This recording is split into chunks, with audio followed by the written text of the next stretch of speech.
11வது தோல்வியை எதிர்கொள்ள தயாரா இருக்கிறீங்களா, இல்ல கட்சி கட்டமைப்பை பலப்படுத்தி ஒன்றிணைந்த அதிமுகவை சாத்தியப்படுத்தி ஒரு கம்பீரமான வெற்றி நடையோடு பீடு நடை போடலாமா அப்படின்னு திரு ஓபிஎஸ் கேட்குறாரு. இல்லை, இப்போது ஒன்றிணைந்த அதிமுகன்னு வெளியிருந்து நம்ம பேசுகிறோம். பட் அதிமுக நம்ம பார்க்கும்போது ஒன்றிணைந்து தான் இருக்குது 99% அப்படின்றது நம்மளுக்கு தெரியுது. ஏனென்றால் நீங்கள் சொல்கிறீங்க இப்போ பிரிந்து சென்றவர்கள் இல்லை வெளியேற்றப்பட்டவர்கள் சேர்ந்தால் நல்லா இருக்கும்னு நல்லா இருக்கும்னு ஆமாம் மேலோட்டமாக சொல்லலை. சேர்ந்தா நல்லா இருக்கும்னா எதை வச்சு சொல்றோம்னா அவங்க வாங்கின வாக்கு சதவீதத்தை வச்சு சொல்றோம். இல்ல பிரிந்த பிறகு பிரிந்திருக்கிறவர்கள் வாக்கு சதவீதம் வாங்கினதை வச்சா இல்ல ஒன்னா இருக்கும்போது வாங்கினதை வச்சா. இப்ப 2019 பாத்தீங்கன்னா ஒன்னா தான் இருந்தாரு ஓபிஎஸும் இபிஎஸும். அன்னைக்கு வாங்கின வாக்கு சதவீதம் 19% தான் அதிமுக. அப்போ டிடிவி மட்டும் வெளியே இருந்தாரு. இப்போ 21 ஒன்னா இருக்கும்போது சட்டமன்ற தேர்தல் 75 சீட்டு ஜெயிச்சாங்க. இப்ப சட்டமன்ற தேர்தல் நடக்கல, அதனால பாராளுமன்ற தேர்தலை நம்ம ஒப்பிடுறோம். என்னன்னா பாராளுமன்ற தேர்தலை கூட எதற்காக ஒப்பிடுறோம்னா அதிமுகலையும் திமுகவிலையும் மிகப்பெரிய ஆளுமைகள் மறைந்த பிறகு நடந்த தேர்தல். இந்த திமுக எத்தனை தொகுதிகளில் போட்டி போட்டுச்சு, அதிமுக எத்தனை தொகுதிகளில் போட்டி போட்டுச்சு, நிறைய தொகுதிகளில் போட்டி போட்டு 1% வாக்கு வங்கி உயர்ந்திருக்குன்னு சொல்ற கணக்கு வந்து சரியான கணக்கு தானா? 3PS கூட்டணி பேலன்ஸ் தான். உங்களுக்கு கூட்டணி வாக்குகள் உங்களுக்கு வந்தது தானே. அப்படி பார்த்தா பிஜேபி 11% கிளைம் பண்றதே தவறு தானே.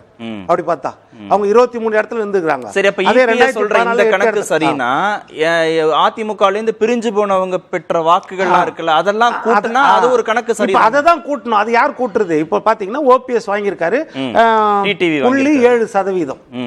ஓபிஎஸ் வாங்கிறது 0.7%. டிடிவி வாங்கிக்கிறது 2 தொகுதியில் திருச்சியில் டெபாசிட் இழந்து 0.9%.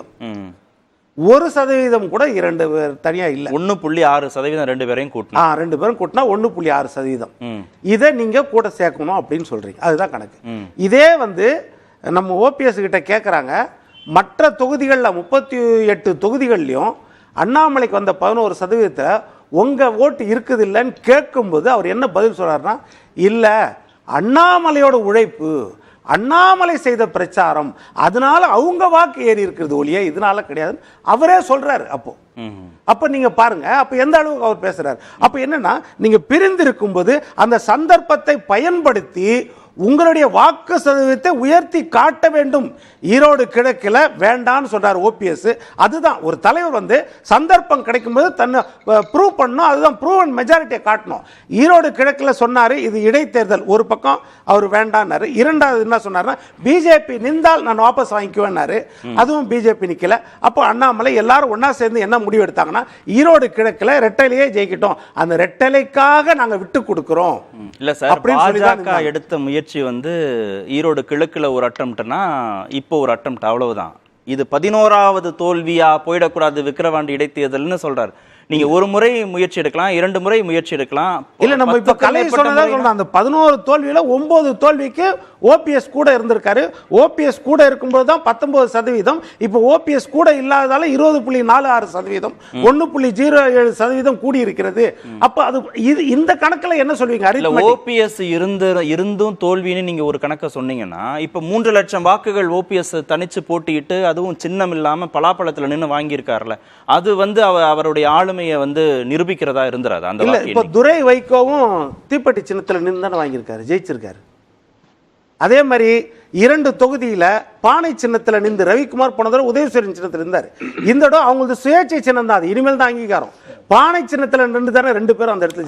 அப்போ வெற்றியை நீங்க கன்வெர்ட் பண்ணி காட்டு. இன்னைக்கு எடப்பாடிக்கு நீங்க சொல்ற அதே காரணம், ஒரு தொகுதியில கான்சென்ட்ரேட் பண்ணி அந்த ஒரு தொகுதியில உங்களுடைய சக்தி எல்லாத்தையும் திரட்டி உங்களுக்கு அங்க வந்து நீங்க பலமா இருக்கிற தொகுதி, உங்களுக்கு வாக்கு வங்கி பலமா இருக்கிற தொகுதி, அந்த தொகுதியில சின்னம் இல்ல, அவரை குழப்பறதுக்கு கூட 5 பேர் நிக்கிறாங்க. அந்த சின்னத்துக்கு தான் அதே பேர்ல இப்ப அந்த அதே நெருக்கடி கொடுத்த பிறகு அவர் 3 லட்சம் வாக்குகள், அந்த அதே பேர்ல நின்றவங்க சொல்றேன். செந்தில் குமார்ன்றவர் நின்றவர் 6000 சில்லற ஓட்டு, இன்னொரு செல்வராஜ்ன்றவர் நின்றவர் 5000 சில்லற ஓட்டு. ஆனா ஓ பன்னீர்செல்வம் பேர்ல நின்றவங்கள அதிகபட்ச வாக்கு வாங்கினதே 2000 ஓட்டு தான். அதுல பாருங்க, அந்த 5 பேர்ல அதிகபட்ச வாக்கு வாங்கினது 2000 ஓட்டு தான்.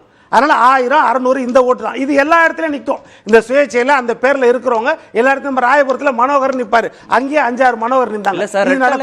ரெட்டலை இல்லாம ஒரு குறைந்த நாட்கள்ல பலாப்பழத்தை அதுக்காகத்தான் ஆதாரம் காட்டினேன் சார் உங்களுக்கு. தீப்பெட்டி சின்னத்துல நின்றாங்க, அதே மாதிரி மெழுகுவத்தி சின்னத்துல, மோதிரம் சின்னத்துல, நட்சத்திர சின்னத்துல நின்ற நம்ம திருமாவளவன் அவர்கள் இந்த தடவை பானை சின்னத்தில் இருந்தாரு. அதே மாதிரி 15 நாட்களுக்கு முன்னாடி சின்னம் பறிக்கப்பட்ட நாம் தமிழர் கட்சி 15 நாட்கள்ல மொத்த தொகுதியில இருந்து அவங்க 8% ஓட்டை வாங்கி கட்டுறாங்க. அதனால சின்ன இன்றைக்கு இல்ல, நீங்க ஆளுமை மிக்க தலைவர், 1.5 கோடி தொண்டர்கள் உங்க பின்னாடி தான் இருக்கிறாங்க. 2610 நிர்வாகிகள் தான் எடப்பாடி பின்னாடி இருக்கிறாங்க. 62 எம்எல்ஏக்கள் தான் எடப்பாடி பின்னாடி இருக்காங்க. தலைமை கழக செயலாளர்கள் தான் எடப்பாடி பின்னாடி இருக்காங்க. ஆனா 1.5 கோடி தொண்டர்களும் ஓபிஎஸ் பின்னாடி தான் நிக்கிறாங்க அப்படின்னு இவ்வளவு நாள் பேசுற நீங்க ஒரு சந்தர்ப்பம் வரும்போது அந்த வெற்றியை நிரூபித்து காட்டவில்லையே. அது ஒண்ணு. இன்னொன்னு சொல்லிடுறேன், சோர்ந்துட மாட்டாங்களா தொண்டர்கள்? தொடர்ந்து தோல்வினா சோர்ந்துட மாட்டாங்க. இல்ல 13 ஆண்டுகள், அதாவது வனவாசம் போன பொழுது எம்ஜிஆர் உயிரோடு இருந்த காலம் வரைக்கும், எம்ஜிஆர் இந்த மண்ணை விட்டு மறைகிற வரைக்கும் திமுக ஆட்சி கட்டில உட்கார முடியல. அதனால தொண்டர்கள் சோர்வடைவார்கள் உண்மை. ஆனால் தொண்டர்கள் உணர்வை கிளப்பி அவர்களுக்கு உற்சாகத்தை மூட்டி செய்ய வேண்டியதான் ஒரு தலைவன் கடமை. எல்லாரும் இணையணும்ன்றது இல்லைன்னு சொல்லவில்லை. இன்றைக்கு கூட இப்ப நம்ம சொன்ன மாதிரி ஒரு தலைமையை ஏற்றுக்கொண்டு நீங்கள் போய் கட்சியில் சேர்றது வேற விஷயம். அதாவது கட்சி பிரிந்து கிடக்கும் போது முடக்கப்பட்டது சின்னம், கட்சி முடக்கப்பட்டது, அந்த நேரத்தில் 2 பேர் சேர்றாங்கன்னா அது வேற. இப்ப கட்சி இருக்கிறது, சின்னம் இருக்கிறது, கொடி இருக்கிறது, 1 கோடி பேர் ஓட்டு போட்டிருக்காங்க. 1.5 கோடி தொண்டர்கள் ஓட்டு போடலனா கூட 1 கோடி பொதுமக்கள் இந்த தேர்தலில் ஓட்டு போட்டிருக்காங்க. அதை ஏற்றுக்கொண்டு போய் சேர வேண்டிய வேலையை பார்த்தால் நன்றாக இருக்கும்.